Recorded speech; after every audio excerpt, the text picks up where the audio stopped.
拉玛奇努，拉玛奇努，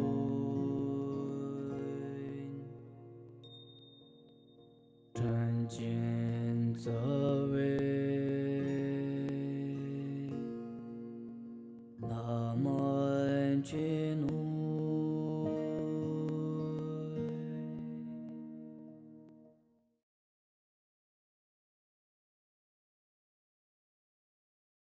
其实这种就是有神话的这种的活佛呢比较多啊，但是朗伊这个寺院呢，我们经常就可能大家都说啊，朗伊法王这个名称，可能这个呢，可能就跟别的教派里面所说的这个法王，跟朗伊这个家族的这个所称呼的这个法王，是有一些不一样。这个不一样是什么呢？朗伊寺的第8代活佛就叫做多巴根干楞着，那个根干楞着所谓的这个活佛呢，他是属于是第8代活佛，但是我们的这个文献呢，现在是确实是已经那个没有了，只有一些口传，那些以前的老一辈的高僧大德，还有一些老一辈的这些这个居士他们的口传当中，他们都在讲，第8代活佛呢。当时在我们内地干旱，当时干旱了之后呢，不知道是哪个朝代，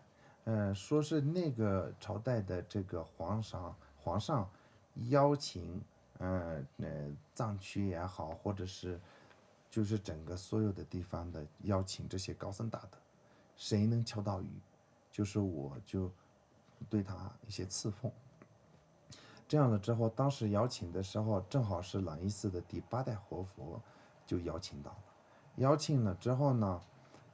据说是就是这个距离，说是走了2个月，他不知道去哪里的啊。这个文献很多都是缺陷了。那么就是据说是这个是走了两个月，才到达了他就是求雨的这个位置。那么就是求雨的地方呢，到了之后呢，大家都在求雨，当然肯定也有其他人，可能也有求到雨的，肯定也会有，但是呢，第一个求到的雨，是朗伊寺的第8代活佛他求雨。当时我们家里，刚才可能你们可能没有注意，可能楼下这个有些石粒子的这个中间有一个像一个脑子一样，脑环那个我们叫龙脑。然后还有另外有一个小石头圆圆的，就是第一个里面放的，这2个是朗伊这个家族的，就是求雨的法宝，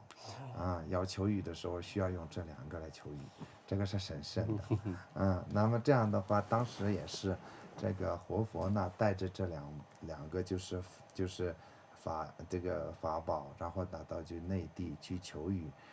当时干旱的这个事情是因为他解决了这个了之后呢。当时这个皇上呢，给他赐予了这个朗伊法王的这个称号，再加上我这个住处呢，就叫做法王官邸，这个称号呢，当时是册封的。然后朗伊寺现在的话，我这里没画，但是以前的话就可以，以前是当时说这边也画吧，当时很多人在这样说，但是我们一直没画，因为。以前的话，朗伊寺的这个从这里搬到那边去了之后呢，那边有个寺院的最顶上，有一个叫灵塔殿，朗伊寺的历代活佛们的灵塔就供奉在那里，那里有个叫灵塔殿，那个灵塔殿的这个墙上有一个就是圆圆的有一个这样的画了一个圆圆的一个东西，就画了2个，这个叫下马图。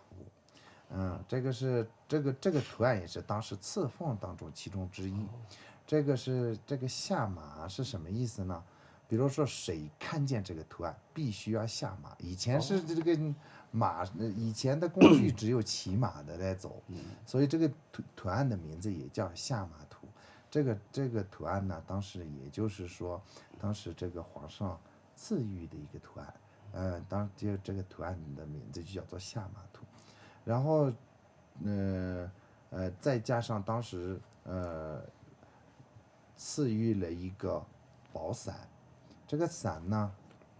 上面有3条龙，然后这个旗杆儿，这个法那个这个这个法伞的这个杆儿，这个杆儿现在已经没有了，但是老人们他们都在说这个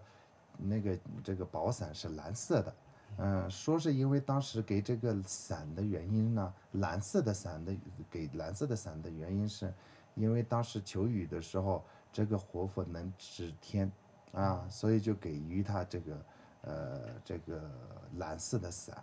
然后上面说是这个蓝色的伞上面是盘旋着一条龙，然后上面呢是盘旋的一条龙，然后这个旗杆上盘旋了一条龙，这个伞的这个上面呢有一个头，有一个龙的头，说是这个是因为你能指挥天，你可以召唤龙，这是因为你的这个特异功能嘛。这样了之后给予一个这样的一个宝伞，有这个说法的南喀慈诚大师朗伊寺的老堪布，他说以前他都看见过。那么这几个呢，当时是赐封过的有一个活佛，这是朗伊寺的第8代活佛。